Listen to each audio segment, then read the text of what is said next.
Sejam todos bem-vindos a mais um LOL Podcast. E hoje eu sou a Maria Fernanda. Eu sou o Eduardo. Hoje nosso tema será saúde pública. E para tratar desse tema, vamos conversar com a Valquíria Vicente. Ela que é enfermeira mestre em saúde coletiva. Ela é professora, ela é mãe. Gente, uma mulher completa, viu? Não sei, 1001 funções. Val, conta pra gente um pouco da sua história, da sua trajetória, da sua carreira. O público de casa precisa saber e conhecer um pouco mais sobre você.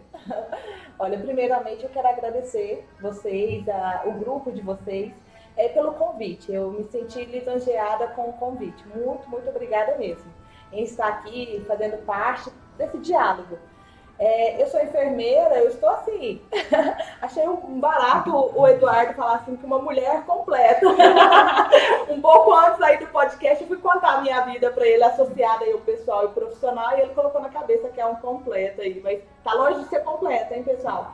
Olha, então, eu sou enfermeira, especialista em controle de infecção, trabalhei por vários anos no controle de infecção em estabelecimento de saúde aqui no estado de Goiás. Eu trabalho no estado de Goiás, mas eu também trabalho no Distrito Federal. Eu sou servidora, sou concursada como enfermeira pela Secretaria do Estado de Saúde de Goiás e também pela Secretaria de Saúde do Distrito Federal. Depois de muitos anos aí de atuação com controle de infecção, eu decidi buscar pelo mestrado, e no mestrado em saúde coletiva, eu decidi, então, pesquisar sobre o processo de acreditação nos hospitais públicos no estado de Goiás. Como eu vi essa migração da gestão dos hospitais públicos, dos hospitais estaduais, essa migração da gestão totalmente público para essa gestão das organizações sociais, eu percebi que os hospitais estavam buscando muito a certificação da ONA, da Organização Nacional de Acreditação. Isso foi um despertar que eu tive para pesquisar no mestrado. E daí, então, eu pesquisei sobre as vantagens e as desvantagens desse processo de acreditação nos hospitais públicos de Goiás. Atualmente, eu trabalho na Escola de Saúde Pública aqui no estado de Goiás. O SUS, o Sistema Único de Saúde, ele conta com uma política, que é uma política voltada para a formação, desenvolvimento dos profissionais, chama Política Nacional de Educação Permanente em Saúde. E aí, em cada estado tem uma escola de saúde pública, então eu trabalho dentro dessa escola de saúde pública aqui no estado de Goiás, contribuindo com a formação dos profissionais aqui do estado de Goiás. E lá no Distrito Federal, eu sou enfermeira assistencial, eu brinco que eu sou enfermeira de pequenos pacientes. Meus pacientes têm 500 gramas, 1 quilo, eu sou enfermeira de UTI neonatal. São os bebês que nasceram prematuros, então com isso eles nascem bem pequenos, né? Com um peso pequeno, uma estatura pequena. E lá eu trabalho na assistência e aqui eu trabalho com a educação. Aí eu costumo brincar por que o Eduardo falou que eu sou professora também? É porque aqui no estado de Goiás eu trabalho muito com essa área educativa, atuo muito como professora em cursos, tanto de graduação, pós-graduação, voltada para a formação de profissionais da área da saúde. Então é por isso que eu brinco que eu sou mais professora do que enfermeira hoje em dia. Mas é isso, gente, a minha apresentação, é isso, vocês querem que eu traga um pouco mais pela temática do podcast, se sentem contemplados? Não, gente, como pode ver, só a introdução Já confirmou o que eu disse, tudo, né? Uma mulher completa, olha o currículo, impecável. Mas, você citou sobre as políticas de ensino do SUS, de capacitação do SUS, e a gente vai falar muito sobre ele, porque principalmente é o principal tópico sobre saúde pública, mas não tem como a gente falar do SUS sem antes fazer uma contextualização, sem antes trazer para o público, porque a gente escuta muito, o SUS isso, o SUS aquilo, a gente vê nos jornais, a gente usa o SUS, mas às vezes a gente não tem a noção. Não sabe nem o que é o SUS. Então... A gente só sabe o nome, muita gente sabe a sigla. Você poderia contextualizar, trazer para o público de casa uma contextualização do SUS, origens, conceito histórico, como era antes do SUS? E o que é o SUS também, né? Saber o que é. Sim, eu acho muito pertinente. O Eduardo e a Maria Fernanda decidirem por começar com essa discussão, né? É algo bem inicial mesmo, né? Então, o que é o SUS? Aliás, como era antes do SUS? O Sistema Único de Saúde, ele nasce ali com a Constituição Federal de 1988. Antes do SUS, saúde não era para todos. Saúde, se a gente buscar um pouquinho antes do SUS, ali na época do INAMP, se a gente for ali pela linha histórica, retornando ao tempo, a saúde era para quem tinha carteira assinada. Então, se o pai de família trabalha e tem carteira assinada, ele tem direito de assistência à saúde, ele, sua esposa e seus filhos. Se ele não trabalha, se ninguém trabalha, se ninguém tem carteira assinada, não se tinha saúde. Então, precisava de pagar por isso, né? E aí, em 1988, com a nova Constituição Federal, os artigos ali 196 a 200, traz sobre essa questão da saúde. E logo ali, o primeiro artigo que fala sobre saúde, o 196, a saúde é direito de todos e dever do Estado. E esses 5 artigos, mas se a gente parar para pensar 5 artigos apenas de uma Constituição Federal, é muito pouco para descrever como seria um sistema de saúde, um sistema que vai atender as 5 regiões, esse país gigante que é o país, né, que é o Brasil. E daí, em 1988, veio a Constituição Federal, que é o marco histórico para o SUS, é o nascimento do SUS, e 2 anos após vem o que nós chamamos de leis orgânicas da saúde, que são 2 leis. É a 8.080, e que foi publicada em setembro de 1990. Só que quando o Ministério da Saúde pensou em todas as estratégias e colocou ali na 8080, esqueceram de colocar sobre o financiamento do SUS, porque existe um repasse financeiro, né? Do ente federal para o estadual, para o município.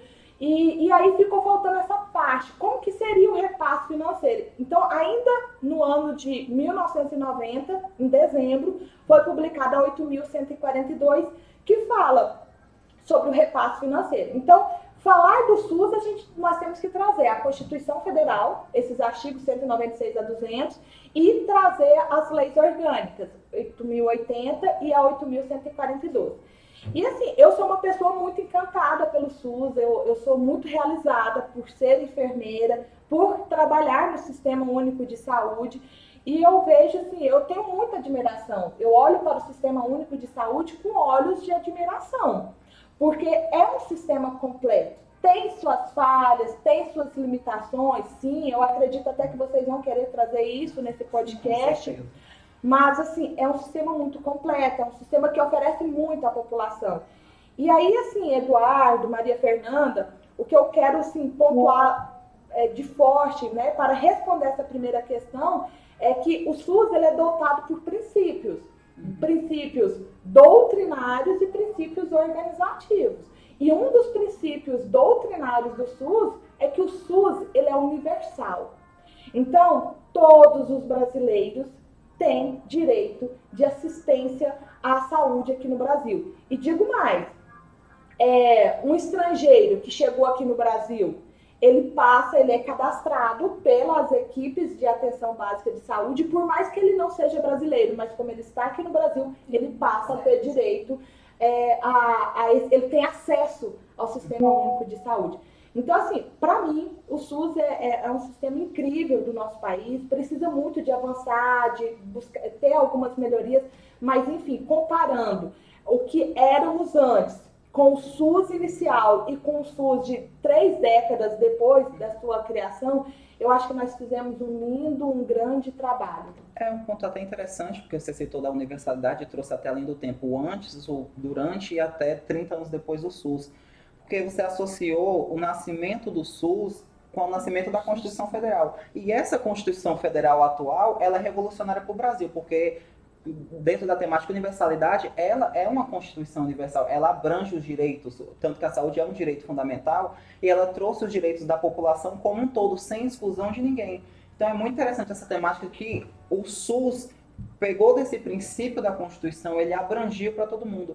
E É incrível você pensar que apenas, porque eu, por exemplo, nós dois nascemos na década de 2000, né? A gente já nasceu com o SUS, já tinha anos de SUS sendo implementado, vivemos com o SUS, a gente não parou para ter essa perspectiva do que era a vida antes do SUS, porque é irreal você analisar e você pensar que só existia SUS quem tinha carteira de trabalho, porque levanta tantas questões, se o país passa por uma crise econômica, há um aumento de desemprego, como é que vai ficar aquela família, além de desempregada, se é Se não tem acometida? nem a questão da saúde, que é um princípio básico, Sim. é um princípio fundamental.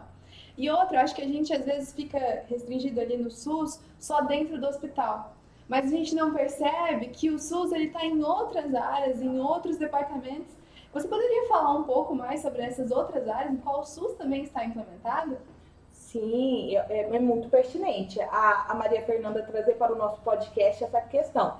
Porque eu noto pessoas que têm planos de saúde ou têm uma condição financeira o suficiente para pagar todo o tratamento de saúde de forma particular e falam assim, não, eu não dependo do SUS, eu não sou usuário do SUS. E eu quero dizer, enquanto entendedora desse sistema, que, olha, você é sim usuário do SUS. Por mais que você não faz exames, não faz consultas pelo Sistema Único de Saúde, mas olha, quando você vai em um restaurante e compra uma água mineral e pede um prato ali e toma uma refeição em um restaurante, saiba que a vigilância sanitária atua com ações de vigilância, né? Então, aqueles rótulos, quando você vai ao supermercado e vê ali os rótulos de produto, aquilo ali é vigilância sanitária. E sem falar que existem hoje, Maria Fernanda, Eduardo, existem hoje no Brasil tratamentos, ofertas que só o SUS faz.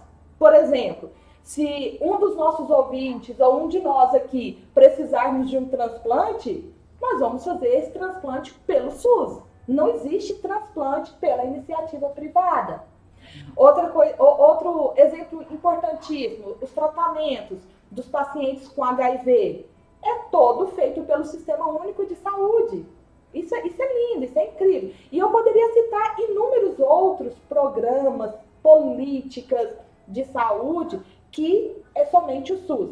E eu gosto também de destacar, Maria Fernanda, que o SUS, ele assume muito os tratamentos de alto custos.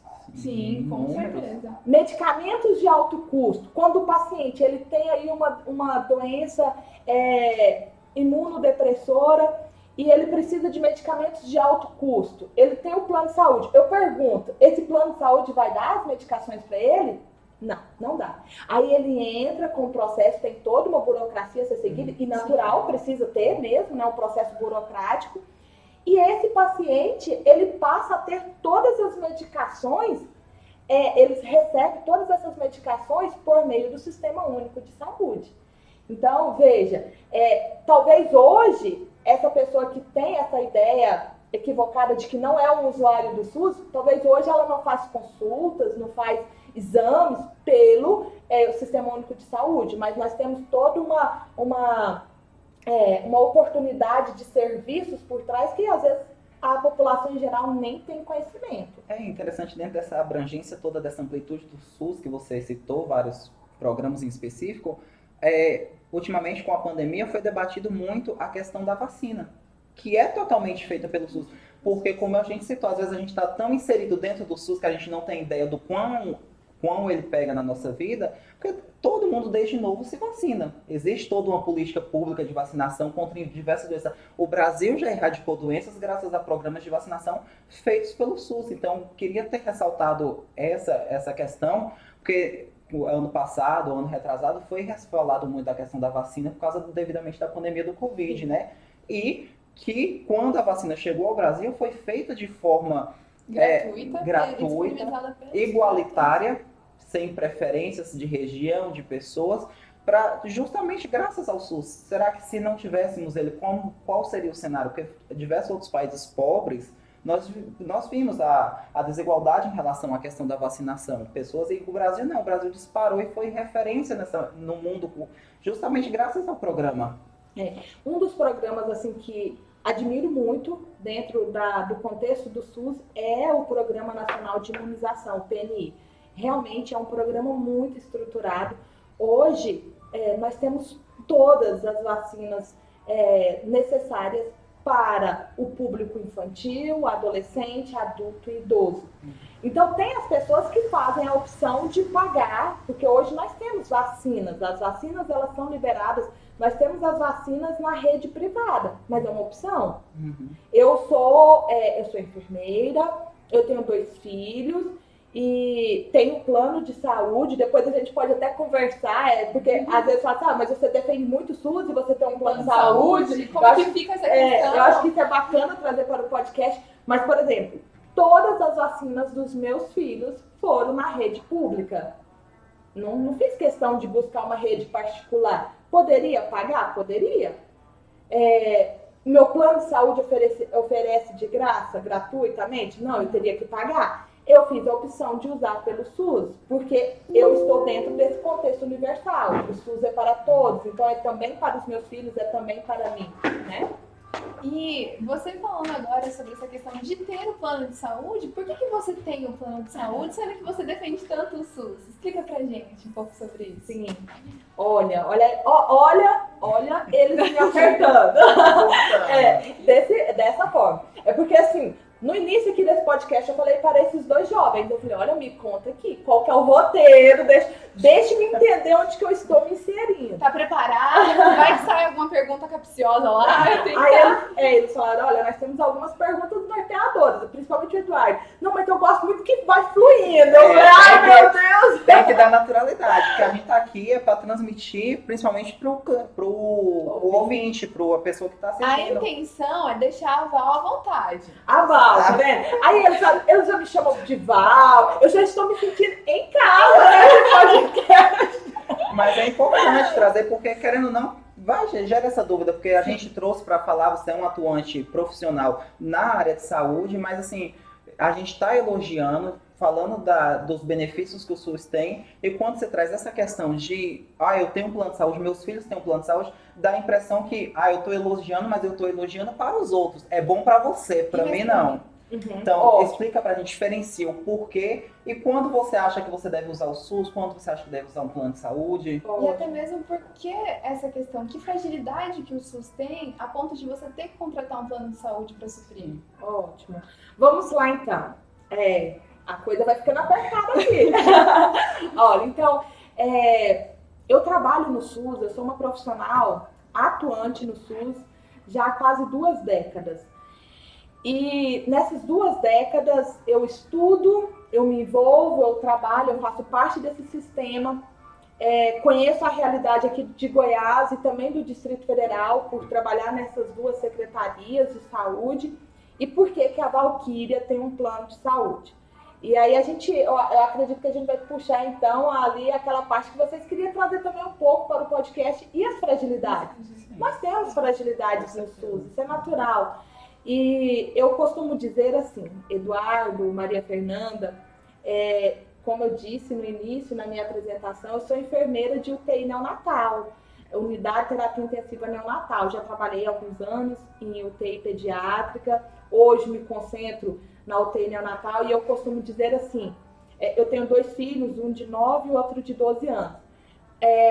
Meus filhos são, graças a Deus, saudáveis, mas eu digo assim, que se meus filhos precisassem de serem assistidos dentro de uma UTI, eu gostaria muito que meus filhos estivessem dentro de uma UTI de um hospital público. Que interessante. Por quê? Porque eu admiro o trabalho que é desenvolvido dentro de uma UTI pública, porque lá nós primamos pela qualidade da assistência, nós não vamos fazer economia do material, se é necessário, nós vamos utilizar a quantidade de materiais necessários, mas também eu não vou mentir nesse podcast, acontece uma hora ou outra de faltar um insumo ou outro. E aí, o que vocês fazem? Substituímos, né? Fazemos adaptações, essa é a realidade, eu não vou mentir para vocês. Mas por que especificamente ter um plano de saúde? Eu vejo que a assistência oferecida, promovida pelo Sistema Único de Saúde é boa, mas o problema é a porta de entrada. O acesso. Por mais que lá na nossa lei maior, né, a Constituição Federal diz que a saúde é direito de todos e dever do Estado, o Estado não dá conta.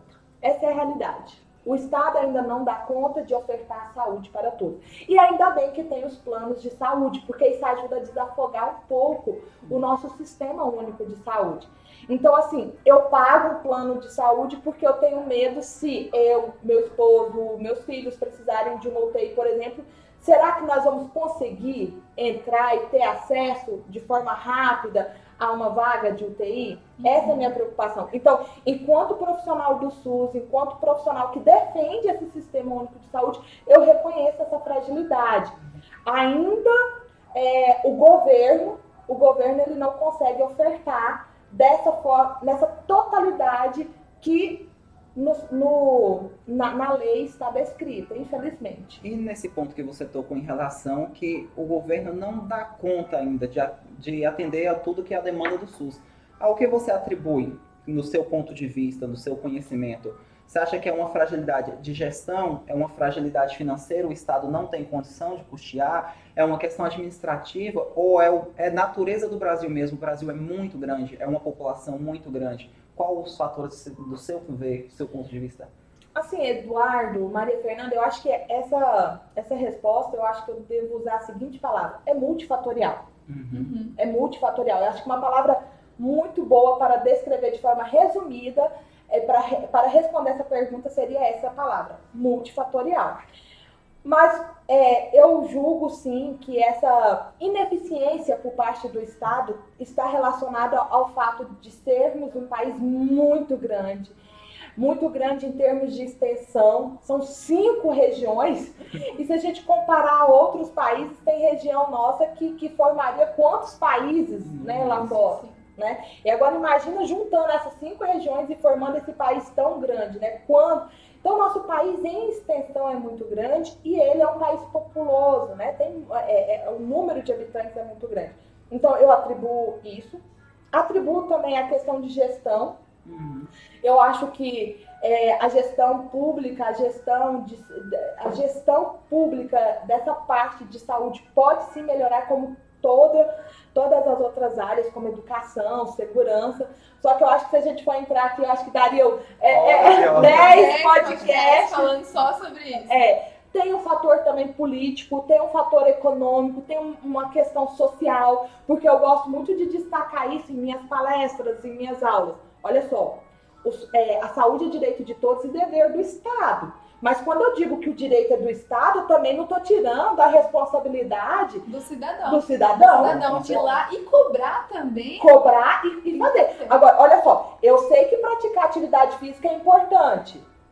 Sim. Aí eu não pratico atividade física, eu não tenho hábito saudável nenhum, eu não me preocupo com os meus hábitos alimentares. Eu sei que fumar é prejudicial, mas eu quero continuar fumando. Eu sei que ingerir bebidas alcoólicas numa quantidade excessiva é prejudicial à saúde. Eu sei que tantos outros fatores. O básico, beber água, que nem isso muitas pessoas... Então, assim, é dever do Estado, mas o cidadão também tem que fazer sua parte, né? Então, assim, o Estado hoje, o governo hoje ainda não dá conta. Essa é a minha percepção. Eu falo assim, posso falar tranquilamente aqui nesse podcast? Pode. Sinta-se em casa nesse podcast. Você já falou que já está se sentindo em casa, fica à vontade. Então, gente, o SUS é um sistema muito completo, evoluiu bastante, mas ele tem suas deficiências. E eu traria que uma das maiores deficiências, limitação desse sistema, sim, é a porta. Eu acho que é a ineficiência, ainda não conseguir ofertar para os brasileiros esse sistema completo. E quando a gente fala de saúde não é só ausência de doença. Saúde é um complexo, né, de bem-estar físico, emocional, espiritual. Então, assim, ofertar saúde vai além de tratar uma doença. Nós precisamos de falar em promoção de saúde, nós precisamos de falar de recuperação dessa saúde, nós precisamos de falar de prevenção de doenças. Então, é um conjunto. É um conjunto de várias atribuições que compreende em ter saúde. Se a gente começar a falar o que é saúde mesmo, a gente fala assim, levanta a mão aí, ouvinte, quem está nos ouvindo aí, quem é que tem saúde? Aí a gente já começa a repensar, será que eu sou saudável? Porque, assim, já começa com essa questão de padrão de sono, fazer atividade física, estar bem emocionalmente, espiritualmente. É um complexo, né? Então, assim, e atribuir isso também só ao Estado também. Pesar a mão somente você de um lado, querer né? cobrar do outro sem fazer a sua parte, Porque sem ter a contrapartida. onde há direitos, há deveres Há também. deveres. Val, em relação, a gente não sabe até então, quando nós vamos postar, a repercussão que essa entrevista dará, né? Nunca se sabe, hoje a viralização na internet é muito grande.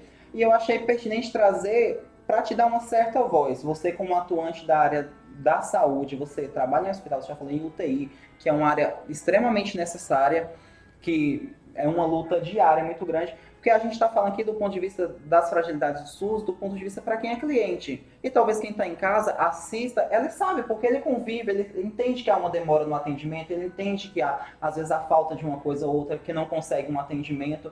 Eu gostaria que você trouxesse, dar essa voz a você, você como trabalhadora da área da saúde, a fragilidade do SUS, como ela te atinge. Porque às vezes é muito difícil para você tá lá no UTI, às vezes falta um material, você tem que se virar de outra forma para atender essas pessoas, né?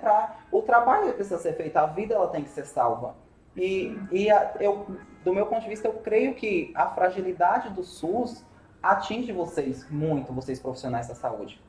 Sim, não é à toa que os profissionais de saúde adoecem muito. Sim. Porque nós trabalhamos, né, com esse contexto de é muito difícil essa coisa da vida e da morte, né? E ver pessoas morrendo, isso não é nada fácil. Então, eu costumo dizer que cada profissão tem as suas exigências. Eu acho que dentro da saúde, a exigência maior é essa, a gente ter que lidar com a perda, né, das pessoas.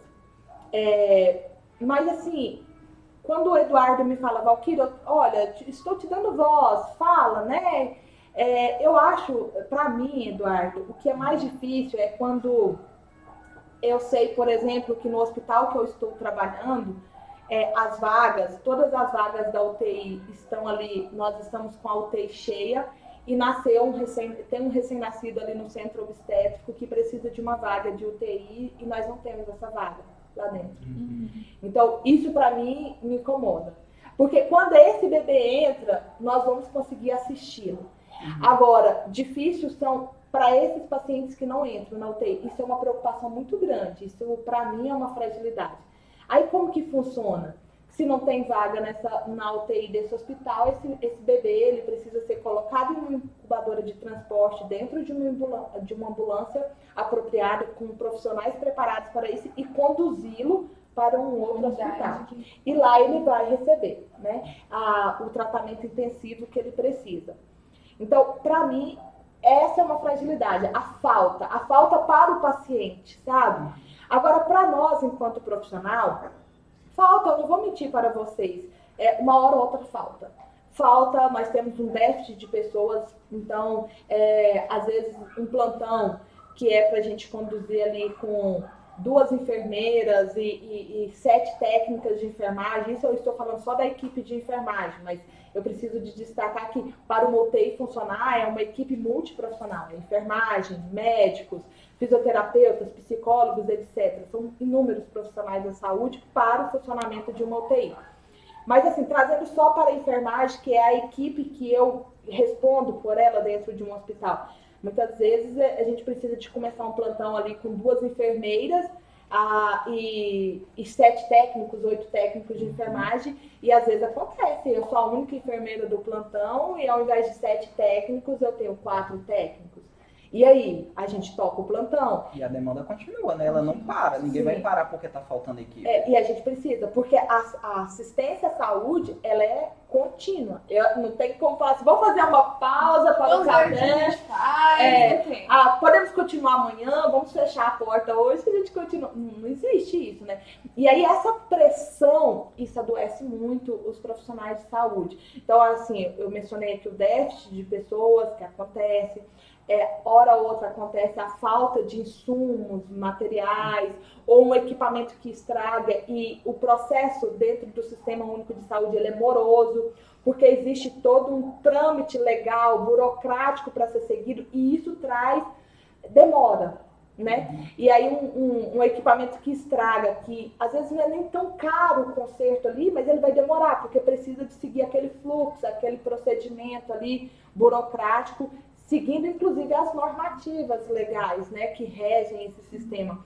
Então, eu acho que essas carências, isso é uma pressão, sim, para os profissionais de saúde, isso às vezes até adoece muitos profissionais. Val, para a gente finalizar agora, olhando por um lado bom, vendo a sua opinião agora de uma forma boa, o que você leva assim de precioso do SUS? O que você deixa para o pessoal falando a respeito do SUS, sobre a sua perspectiva agora, numa visão ampla de quem trabalha lá dentro, mas olhando os pontos bons, tanto para a sua vida como trabalhadora, mas também como paciente e usuário do SUS.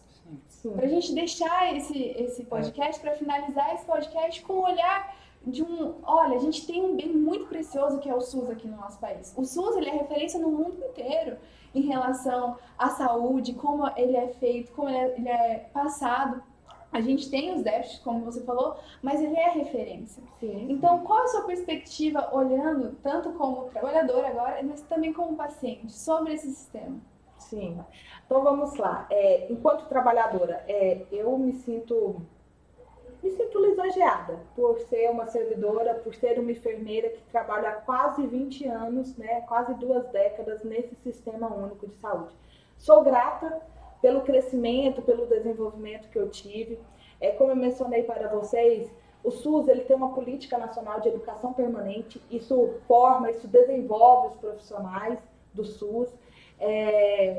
Quando eu fiz o meu mestrado, eu recebia dispensa de carga horária para ir assistir minhas aulas, participar das minhas aulas do mestrado. Eu quis fazer uma pesquisa que desse uma devolutiva para o Estado, um dos estados que eu atuo. Então, assim, eu sou grata a esse sistema único que apesar de algumas fragilidades, de terem suas fragilidades, como nós pontuamos aqui nesse sistema, ele tem essa preocupação com o profissional, em formar, em desenvolver esse profissional. Então, eu trago isso, eu quero destacar como um ponto muito importante e eu quero destacar a minha segurança. A minha segurança é quando eu entro em um restaurante, quando eu levo meus filhos para tomar uma vacina, quando eu tomo vacina. Então, assim, eu trazendo lá a pandemia, né? Nós, profissionais de saúde, fomos um dos primeiros a vacinar. E eu, com muita tranquilidade e segurança, estendi meu braço para a minha colega profissional fazer a administração ali da vacina. Isso por quê? Porque atrás do SUS tem muita pesquisa, tem muito estudo. Então, eu sou uma profissional do SUS que eu defendo a pesquisa, eu defendo os estudos e eu defendo as normativas legais. Vocês que são estudantes aí de direito, vocês que defendem esse mundo jurídico, eu vejo o quanto que isso é importante para garantir o direito aos usuários, que somos todos nós, para garantir os direitos, os deveres também dos profissionais, né, de saúde. Enfim, eu acredito que o SUS, ele é sim um sistema exemplo. Nós temos aí essas deficiências a serem sanadas, mas quando a gente faz uma análise da linha do tempo, nós tivemos uma grande evolução, sim, com certeza, e nós temos muito que evoluir. Somos muito jovens ainda enquanto Sistema Único de Saúde. Val, primeiramente agradecer sua presença, agradecer por ter topado participar com a gente, contribuir tanto. Você agregou de uma forma, nossa, incrível, dá para perceber a sua bagagem profissional, sua bagagem tanto como lecionadora, como profissional de enfermagem.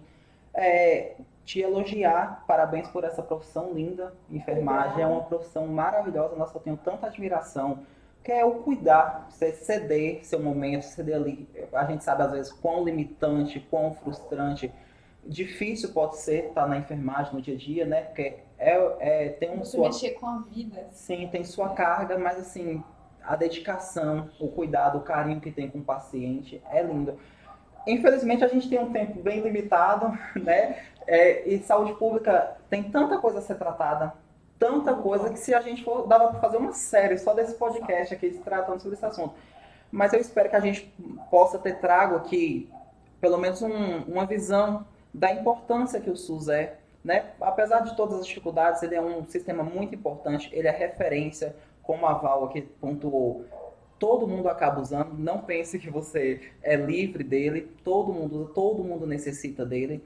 Então, a principal mensagem que a gente quer trazer é: defenda o SUS. Né? Às vezes a gente vê algumas mensagens, né, de querer acabar com ele, mudar essas coisas. Às vezes não é porque ele não tem alguma coisa em certo ponto funcionando que ele deva ser excluído. Né? Ele é muito importante, ele é abrangente, ele é universal. E é essa mensagem que a gente gostaria de passar, né? Defenda o SUS e novamente agradecer pela presença. A gente quer agradecer também ao público de casa que está nos assistindo agora. Se você gostou, curte, compartilha esse vídeo e ative os sininhos para receber mais podcasts nossos e mais informação. Val, muito obrigada e tchau, tchau. Esse foi o LOL Podcast de hoje. Beijo. Tchau, tchau.